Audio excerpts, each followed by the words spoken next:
शार्ली Hebdo magazine के दफ्तर को जलाकर राख कर दिया गया था। इस्लाम को लेकर एक कार्टून छापने पर नुपुर शर्मा ने कुर्तियों पर बोला तो उनकी गर्दन काटने की जमात निकल पड़ी। जयपुर का दर्जी कन्हैया हनुमान चालीसा सुन रहा था तो गला काट दिया। हिंदू को हिंसक है, सनातन को डेंगू मलेरिया बताया गया। अब ये जिहादी गणपति को मुस्लिम टोपी पहना रहे। हिंदुओं की उदारता का मखौल उड़ाने वालों को जवाब देना अब जरूरी है। शायद इसलिए यही कहते हैं कि लातों के भूत बातों से नहीं मानते। भाग्यनगर में हिंदू शेर ने अपनी तरीके से समझा दिया। पहले आपको यह षड्यंत्र दिखाते हैं।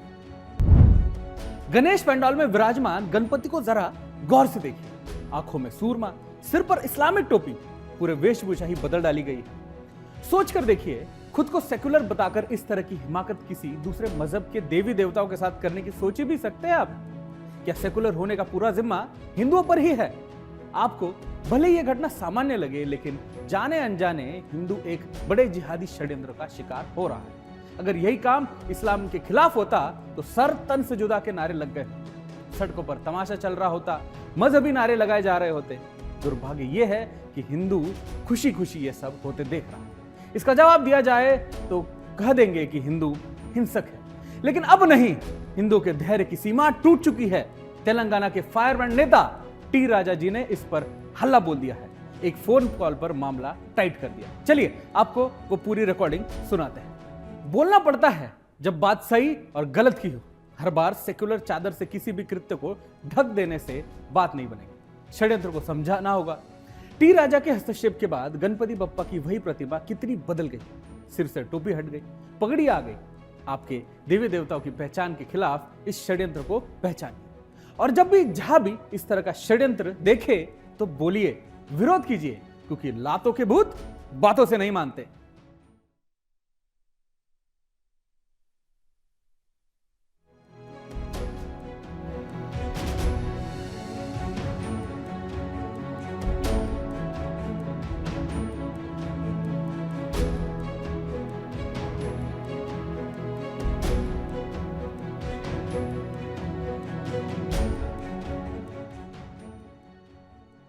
इन हिंदू द्रोहियों का समय रहते इलाज नहीं किया गया तो सनातन के खिलाफ यह षड्यंत्र यूं ही चलता रहेगा।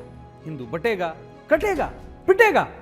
जैसा कि हिंदू उत्सव में इन दिनों अलग अलग जगहों के जिहादी हमलों की खबर आ रही है। झांसी में गणेश उत्सव के दौरान महिलाओं के साथ अभद्रता की गई, कीचड़ में गिराया गया। यह सब कुछ प्रशासन की नाक के नीचे हो रहा था। इन जिहादी मानसिकता के लोगों को कानूनी सिस्टम का कोई डर नहीं रह गया है। अराजकता इनके लिए फन बन चुकी है, इसलिए इलाज जरूरी है। महिलाओं ने मोर्चा खोल दिया, आरोपियों की गिरफ्तारी की मांग की गई, थाने के घेराव कर लिया गया। आप देख सकते हैं कि महिलाओं का गुस्सा आखिर कितना चरम पर है। कट्टरपंथी अराजक जिहादियों की इसी मनमानी और घुसपैठ की बढ़ती घटनाओं को लेकर सुदर्शन लगातार मुहिम चला रहा है। इसी क्रम में सुदर्शन मुख्यालय में गणेश उत्सव के दौरान धर्म योद्धा डॉक्टर श्री सुरेश चौहान के जी ने घुसपैठ मुक्त भारत का संकल्प लिया। कोशिश यही है कि देश के अंदर घुसपैठ की बढ़ती घटनाओं को हर हाल में रोकना होगा। चलिए दिखाते हैं आपको कि डॉक्टर सुरेश चौहान के जी ने क्या शपथ दिलाई। गणपति बाप्पा मोरया। प्रतिवर्ष अपन गणपति बाप्पा का आगमन के दिन कोई ना कोई संकल्प लेते हैं। कभी हमने जनसंख्या नियंत्रण कानून के लिए संकल्प लिया था और आज हिंदुस्तान का मुद्दा बना है। ऐसा ही पहले दिन हमने संकल्प लिया था हिंदू राष्ट्र का, उसके बाद ये मुहिम चल पड़ी है। इस वर्ष 2024 के गणपति बाप्पा के आगमन के पहले दिन गणेश चतुर्थी पर हम संकल्प ले रहे हैं कि हम भारत को घुसपैठियां मुक्त कराएंगे, भारत में एनआरसी लाएंगे। और अगर सरकार ये एनआरसी अभी नहीं ला पाती है तो हम इसके प्रयोग के तौर पर महाराष्ट्र में जनता एनआरसी लाएंगे। तो हम सब लोग गणपति बाप्पा को हाथ जोड़कर प्रार्थना करेंगे। मेरे पीछे आप लोग सब कहिए, गणपति बाप्पा हम सब आपसे प्रार्थना करते हैं हिंदुस्तान से घुसपैठियों को भगाने के लिए भारत सरकार एनआरसी लाए। लेकिन अगर वो नहीं ला पाती है तो हम जनता एनआरसी ला रहे हैं। ये अभियान अभियान सक्सेस हो, यशस्वी हो, फलदायी हो, इसके लिए हम प्रार्थना करते हैं। आप हमको यश दो। गणपति बप्पा। सुदर्शन न्यूज के घुसपैठ विरोधी इस मुहिम में देश भर में लोग जुड़ रहे हैं। हर देशवासी ने यह तय किया है कि भारत को घुसपैठ मुक्त बनाना है।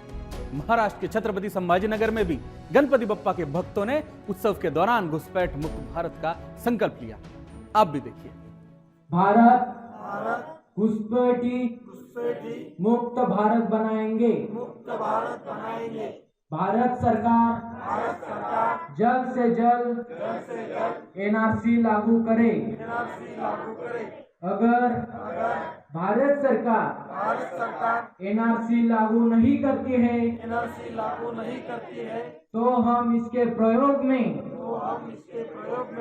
जनता एनआरसी लाएंगे और इन घुसपैठियों को भगाएंगे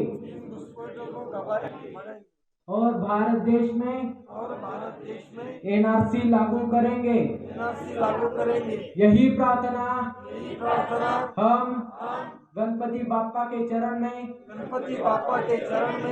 प्रार्थना करते हैं कि हमें इसमें यश मिले, हमें इसमें शक्ति मिले और ये प्रार्थना फलदायी हो और इस अभियान में हम सक्सेस हो। यही प्रार्थना गणपति बाप्पा के चरणों में हम करते हैं।